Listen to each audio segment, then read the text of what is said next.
तर बराकपूरच्या छावणीतील कोणत्या सैनिकाने ब्रिटिश अधिकाऱ्यावर गोळी झाडली? तर याचा योग्य उत्तर आहे मंगल पांडे. कोण आहे? मंगल पांडे. मंगल पांडेने बघा ज्यावेळेस 1857चा उठाव व्हायच्या अगोदर जे इंग्रज लोक होते, बंदुका बघत असाल, बंदूक आहेत ना, त्याच्यामध्ये जे काडतुसे वापरतात त्यांच्यामध्ये डुकराची आणि गायची चरबी लावल्या जात होती. हे सगळं प्रकरण मंगल पांडे याने इंग्रजाच्या कारखान्यामध्ये पाहिलं आणि त्याच्यावर त्यानं विद्रोह केला. हा विद्रोह केलं आणि बराकपूरच्या छावणीतील ब्रिटिश अधिकाऱ्यावर त्याने गोळी झाडली. तर आता याच्यानुसार उमाजी नाईकवर आपण जाऊ. उमाजी नाईक बघा, उमाजी नाईक यांनी 1832 साली यांना फाशी देण्यात आली. मेन म्हणजे यांनी अहमदनगर, पुणे, जे मेन गाव आहेत, ठिकाण आहेत, त्या ठिकाणी यांनी उठाव केला आणि याच्या त्या गावी इंग्रजावर दबदबा होता. म्हणजे आणि मग त्याच्यानंतर यांना पकडण्यात आला आणि पुणे येथे यांना 1832 साली फाशी देण्यात आली. कुठे आले? प्रश्न असाच विचारेल, कुठे? तर पुणे. प्रश्न पुणेबद्दल विचारेल. सणाबद्दल विचारू शकत नाही, मला नाही वाटत. सणाबद्दल विचारत, पण पुणे कुठे फाशी देण्यात आली? तर पुणे येथे देण्यात आली. तर यानंतर तात्या टोपेला सांगायला गेलं तर तात्या टोपे 1857चा जो उठाव झाला होता, त्यावेळेस 1857चा जेव्हा उठाव झाला आणि बहादूर शाह भारताचा जो नेतृत्व करणार होता, 1857चा जो नेतृत्व करणार होता बहादूर शाह, याने काय केलं? असमर्थ केलं, म्हणजे हा माघार झाला. त्याच्यानंतर मग आता वेळ आली तिघा जणांवर, नानासाहेब पेशवे, झाशीची राणी आणि तात्या टोपे यांनी पुढाकार घेतला आणि मग इंग्रजाबरोबर 1857चा जो याचा वेगवेगळे युद्ध झाले. एकजुटीने युद्ध नाही झाले, वेगवेगळे युद्ध झाले आणि त्याच्यामध्ये झाशीची राणी, नानासाहेब पेशवे यासारखे वेगवेगळे क्रांतिकारी हे मरण पावले, म्हणजे धडाधडकी पडले. आणि तात्या टोपे हे सापडलेच नाही. त्यांना 10 वर्ष ते इंग्रजाशी लढत राहिले आणि अखेर त्यांना ते सापडले. एका फितुरीमुळे ते सापडले आणि म्हणजे कोणीतरी फितुरी केला, म्हणजे त्यांच्याच माणसांनी त्यांना सांगितलं काही इथे आहे, ते फितुरी झाली आणि त्याच्यानंतर त्यांना पकडून फाशी देण्यात आली. याच्यानंतर क्वेश्चन नंबर 2 कडे जातो. भारतीय राष्ट्रीय सभेची स्थापना कधी झाली? तर बघा, भारतीय राष्ट्रीय सभेची स्थापना 28 डिसेंबर 1885 झाली. तरी कुठे झाली? तर हे मुंबई येथे झाली. कुठे झाली? हे मुंबई येथे झाली. मुंबई येथे झाली. त्याच्यानंतर याचे पहिले अध्यक्ष कोण? तर उमेश चंद्रनाथ बॅनर्जी.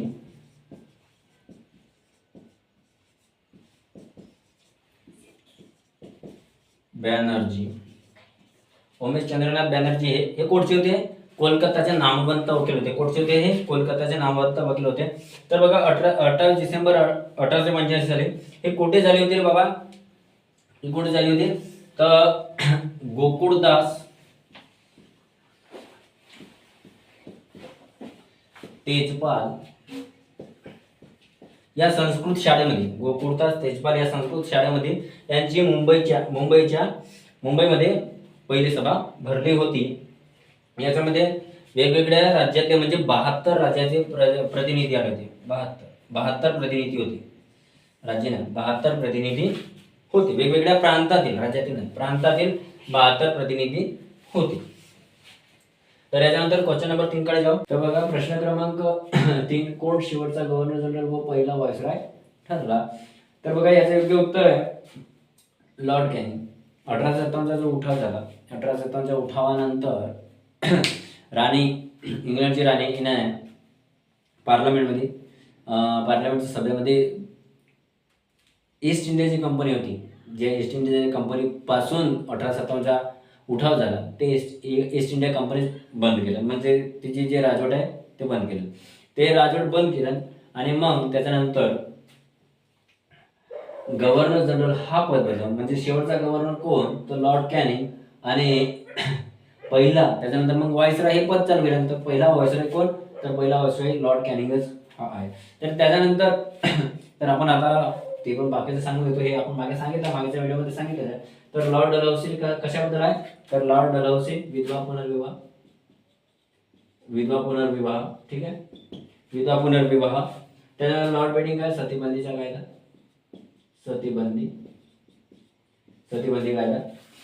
मेकल काय, इंग्रजी शिक्षण, पाश्चात्य शिक्षण असे म्हणतात त्याला, पाश्चात्य शिक्षण.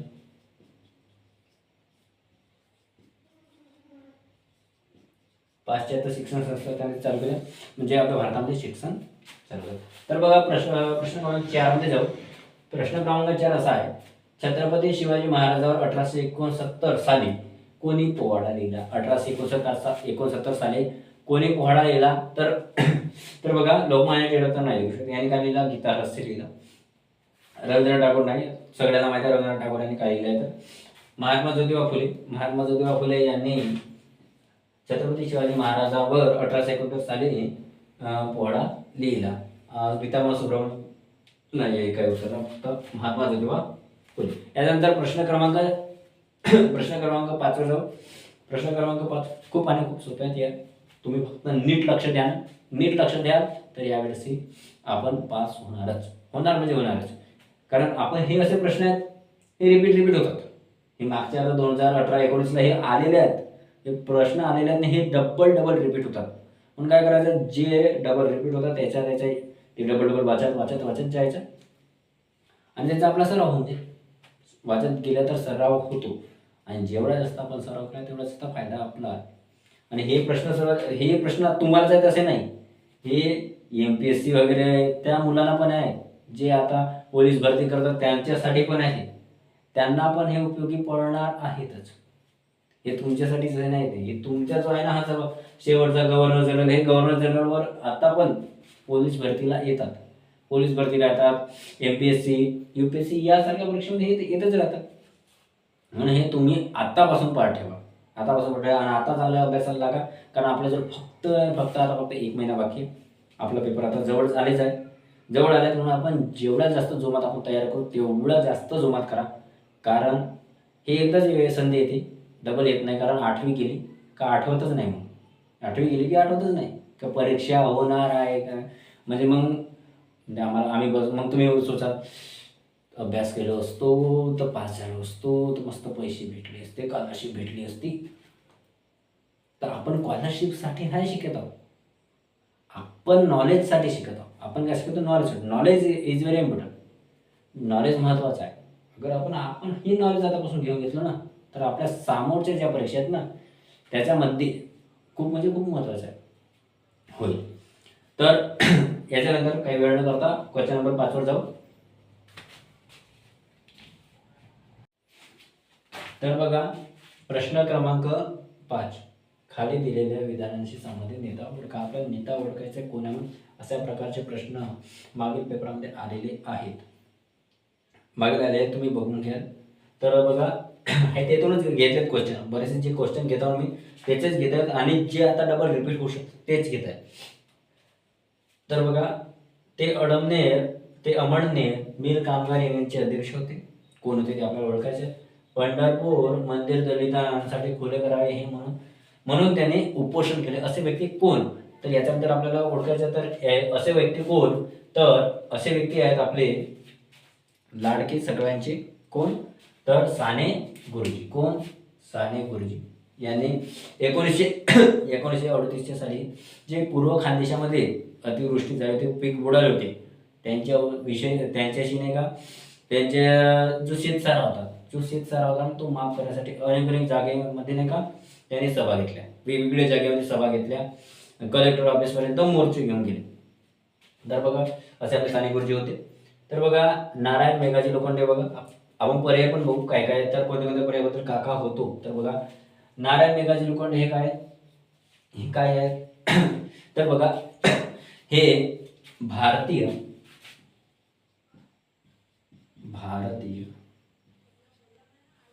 कामगार चळवळीचे जनक.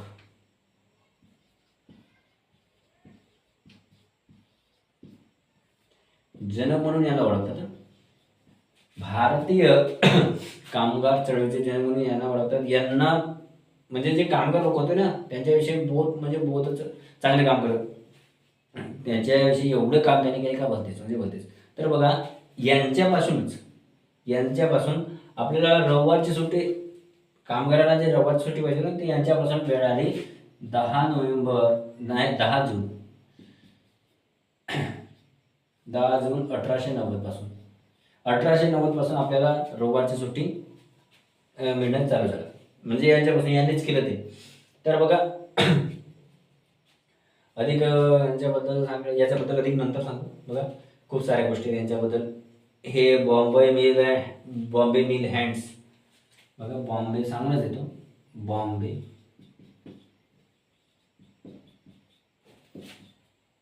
Mill hands association.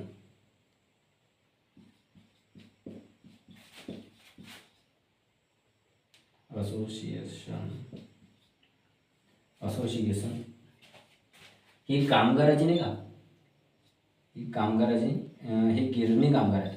कोणते?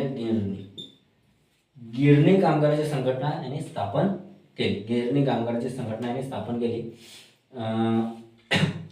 त्याच्यानंतर प्राध्यापक एन जी रंगाकडे जातो. तर प्राध्यापक एन जी रंगा काय आहे तर बाबा यांनी काय केला यांनी काय केला तर यांनी केला अखिल भारतीय किसान सभा.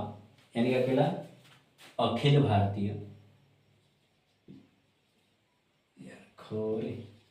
अखिल भारतीय किसान सभा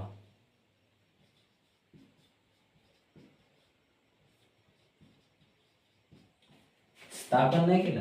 हे ते यांच्या पुढाकाराने हे झाले सर. बघा यांच्या पुढाकाराने हे झालं. हे कधी झाले रे बाबा तर 1936 साली. 1900 याचे अध्यक्ष होते स्वामी सहजानंद. सहजानंद असे नाव आठवते मला होते, स्वामी सहजानंद. स्वामी सहजानंद हे अध्यक्ष होते. या सभेचे अध्यक्ष स्वामी सहजानंद हे होते. तर बघा श्रीपाद अमृत डांगे बद्दल म्हटलं तर श्रीपाद अमृत डांगे हे जे कामगार होते ना, कामगार समाजवादी विचारवंत जे होते ना, त्यांच्यामध्ये त्यांची लढाऊ संघटना उभी करून त्यांचे जे कार्य आहेत, संघटना उभा करण्याचे कार्य यांनी केले. तर बघा याच्यानंतर क्वेश्चन नंबर आपण 6 कडे जाऊ. या प्रकारचे प्रश्न पाहायला आपल्याला परीक्षेमध्ये मिळतात म्हणजे मिळतातच. यासारखे आपण मागे एक क्वेश्चन घेतला त्याच्यासारखे म्हणजे ते 2 दिवसात हे बरोबर आहेत का, लाईनशीर म्हणजे कार्य काळानुरूप लावा, यासारखे प्रश्न आपल्या परीक्षेमध्ये पाहायला मिळतात म्हणजे मिळतातच. बघा याच्याबद्दल आपण सगळे काही माहिती गोळा केली. आता याच्यानंतर क्वेश्चन नंबर 6